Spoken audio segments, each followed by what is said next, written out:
बात करने के लिए लॉगिन करें www.astrotak.com। हेलो एवरीवन, कैसे हैं आप सभी। बहुत बहुत स्वागत है आप सभी का एस्ट्रो तक में। मैं हूं राखी मिश्रा। बेल आइकन प्रेस करना मत भूलिएगा, जिससे टाइम टू टाइम आपको हमारे नए नए वीडियोस के नोटिफिकेशंस मिलती रहें। आज हम बात करेंगे कि कई बार लोग ये बोलते हैं कि कुंडली अच्छी है हमें, लेकिन फाइनेंशियल लॉसेस हो रहे हैं, सेविंग्स नहीं हो रही है, हमें री इन्वेस्टमेंट के लिए अपने काम में, अपने बिजनेस में री इन्वेस्टमेंट के लिए अपनी सेविंग्स को इस्तेमाल करना पड़ता है। तो सेविंग्स का बहुत प्रॉब्लम है। कुंडली चेक की तो कुंडली में दशा पीरियड बहुत सपोर्टिव है, अच्छा है, तो फिर प्रॉब्लम कहाँ पे है। उसके बाद हमने उनका वास्तु चेक किया तो पता चला वास्तु की ऐसी बहुत छोटी छोटी सी चीज़ें थी जिनके कारण ये सेविंग्स और एक्सपेंडिचर्स के इशू हो रहे थे। तो आप भी अपने घर में ज़रूर चेक करिएगा कि कहीं इस तरह के छोटे छोटे दोष तो नहीं हैं आपकी कुंडली में। अगर हैं तो उनको तुरंत रेक्टिफाई करिए, जिससे आपकी सेविंग्स, आपकी फाइनेंसेस और आपकी लाइफ में स्टेबिलिटी इम्प्रूव हो सके। आइए जान लेते हैं इन छोटी छोटी सी चीज़ों के बारे में। जो सबसे पहली चीज़ है, जो आपका वाटर का लेवल है, वाटर का ढलान जो है वो नॉर्थ डायरेक्शन की तरफ होना चाहिए। नॉर्थ क्योंकि कुबेर का स्थान है, वाटर एलिमेंट है, तो उसी तरफ अगर आपके पानी का ढलान भी रहता है तो वो आपको काफ़ी सपोर्टिव देता है, फाइनेंस में काफ़ी सपोर्ट देता है। दूसरी चीज़ आपको ये देखनी है कि जो आपके अंडरग्राउंड और ओवरहेड वाटर टैंक्स हैं वो किस डायरेक्शन में बने हुए हैं। कई बार ये वाटर टैंक्स भी गलत डायरेक्शंस में बन जाते हैं।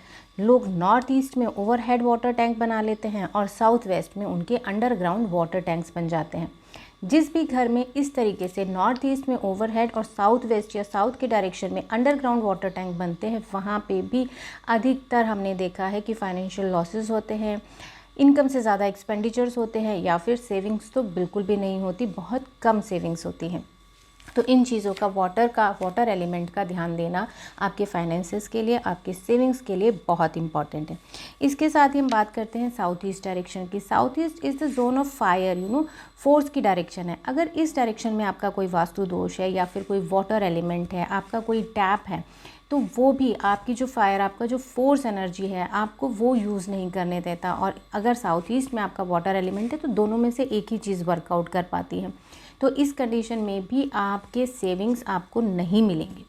अगर आपने अपना पैसा ऐसे डायरेक्शन में रखा है, जैसे कि नॉर्थ वेस्ट डायरेक्शन में रखा है, आपका लॉकर, आपकी सेविंग्स आप अपने घर के नॉर्थ वेस्ट डायरेक्शन में रख लेते हैं, वायव्य कोण है, यानी कि वायु का, यानी जो भी है मूवमेंट की डायरेक्शन है, तो आपकी जो भी मनी होगी वो कहीं ना कहीं आप उसको इस्तेमाल कर लेंगे, एक्सपेंडिचर्स हो जाएंगे।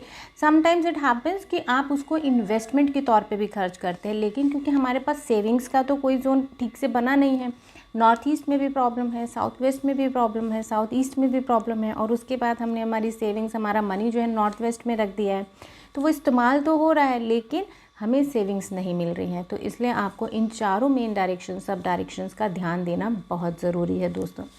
इसके अलावा जो आपका सेंट्रल पार्ट है, मध्य भाग है, सेंटर ब्रह्म स्थान जो है आपका, वो भी आपका भारी नहीं होना चाहिए। कई बारी हमारे हाउस प्लानिंग में सेंटर में कोई वॉल या फिर कोई पिलर आ जाता है, तो इस चीज़ का भी ध्यान दें आप लोग। तो उसका भी रेक्टिफिकेशन बहुत ज़रूरी है।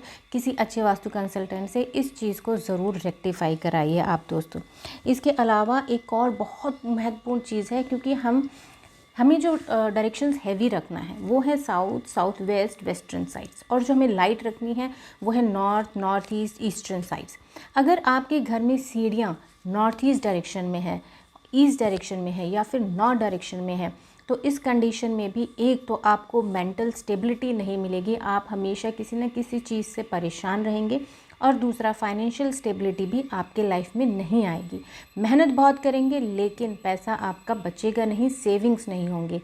तो इसलिए अपने घर के नॉर्थ ईस्ट डायरेक्शन में सीढ़ियाँ, ईस्ट डायरेक्शन में और नॉर्थ डायरेक्शन में ज़रूर चेक करिए कि इन तीनों ही डायरेक्शंस में आपके स्टेयर्स तो नहीं हैं। अगर आपके स्टेयर्स इन डायरेक्शंस में हैं तो भी आपको कई तरह की परेशानियों से सामना करना पड़ सकता है। ये बहुत छोटी छोटी चीज़ें हैं लेकिन ध्यान ज़रूर रखिए। अब अगर ये प्रॉब्लम्स हैं और एस्ट्रोलॉजिकल आपके चार्ट में कुछ इश्यूज़ हैं, तो आपको माँ लक्ष्मी की साधना ज़रूर करनी चाहिए। चाहे उनके छोटे से मंत्र श्रीम का जाप करें, इस मंत्र का जाप आप ज़रूर करें। इसके अलावा आप कच्चा कोयला अपने ऊपर से वार करके नदी के किनारे के पास ज़रूर रख कर के आएँ। इसके साथ ही आप शनिवार के दिन काला कपड़ा, काले तिल, लोहा इस तरह की चीज़ें भी दान में ज़रूर दें। इससे आपके जो बिज़नेस में लॉसेस हो रहे हैं, फाइनेंशियल लॉसेस हो रहे हैं, वो कुछ हद तक कम ज़रूर होंगे दोस्तों। अपने वास्तु को करेक्ट करिए और कुछ ऐसे छोटे छोटे एस्ट्रोलॉजिकल उपाय करके भी आप अपने लॉसेस को कम कर सकते हैं। Thank you so much and have a nice day.